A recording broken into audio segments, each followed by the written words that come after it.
attention. Les Bansins déchaînés.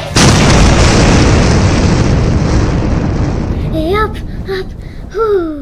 Oh, mais qu'est-ce que tu fais? C'est quoi tout ce bazar? Le maître, il va péter un câble si tu ne ranges pas toutes ces tables. Mais non! Et puis comment je fais pour faire ma gym si je ne fais pas un peu de place et que je n'utilise pas 2 ou 3 tables pour monter mes agrès? T'as quoi? Tu t'es quoi? Je vois. Écoute, laisse-moi te parler du sport que j'aime, la gymnastique! Bonjour à tous et à tous. Aujourd'hui, on parle d'un sport qui allie grâce, force et précision. La gymnastique! C'est un sport avec plein d'activités physiques différentes. Mais pour toutes ces activités, on doit être agile, garder son équilibre et faire attention à sa coordination. Plein d'activités physiques. La gym a plusieurs disciplines, notamment la gymnastique artistique, comme les barres à semi-cri, le cheval d'arçon, encore le sol. La gymnastique rythmique, qui combine des éléments de danse et la manipulation d'engins comme le ruban, le cerceau ou la corde. Le trampoline, une discipline spectaculaire où les gymnastes réalise des figures acrobatiques en hauteur. La gymnastique acrobatique et la gymnastique aérobique où la collaboration en équipe et l'énergie sont les plus importantes. Ok, j'ai compris, c'est un sport de filles. Pas du tout. Elle est pratiquée à travers le monde entier par des femmes comme des hommes. D'ailleurs, certains agrès... Agrès ? Ah oui, excuse-moi, je m'emballe.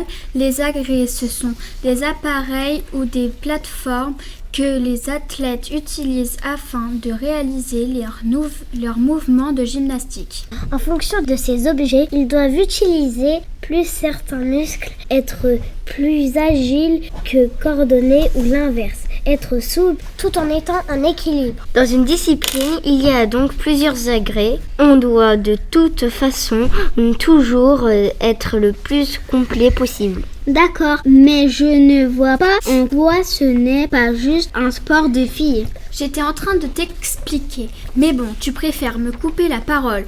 Donc, je disais que certains agrès sont réservés en compétition aux hommes, comme les anneaux.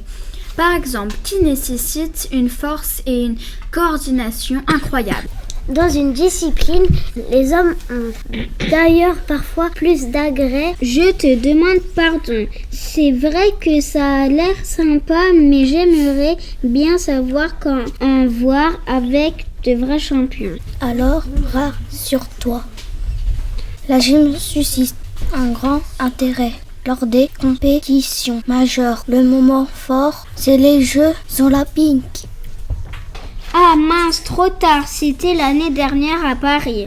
Ne t'inquiète pas, en dehors des JO, on peut également suivre les champions du monde de gymnastique, organisés chaque année impaires ou les différentes compétitions de la Fédération internationale de la gym. Merci pour ces informations, mais bon, la gym, ça manque tout de même de stars. Il manque un Messi ou un Ronaldo. Sur ce point, tu as raison. En gym, il n'y a pas Messi ou Ronaldo, il y a bien mieux. Une légende vivante, Simone Biles, gymnaste américaine. Elle a remporté 7 médailles olympiques, dont 4 en or, et détient le record de titre mondial avec 25 médailles, donc 19 en or. C'est l'une des meilleures sportives dans le monde, tout sport confondu. Je suis convaincue. Alors, est-ce que je peux faire de la gym dans les parages? Oui, il y a de nombreux clubs dans les alentours. À Montargis ou à Amilly par exemple. Mais le plus proche, c'est l'Union gymnique de Chalette, au gymnase Julio-Curie. Et tu sais quoi? Non. Bah, même tous les petits enfants peuvent le faire. Hein? C'est vrai? Alors, je me lance de suite? Non, attends, faut s'échauffer et... Non mais c'est quoi ce bazar? Esmanour, qu'est-ce qui t'arrive? Ça va? T'as vu ce que tu as fait à ta classe? Oh là là, bon bah moi je vous laisse. Bah alors, on fait plus la gym.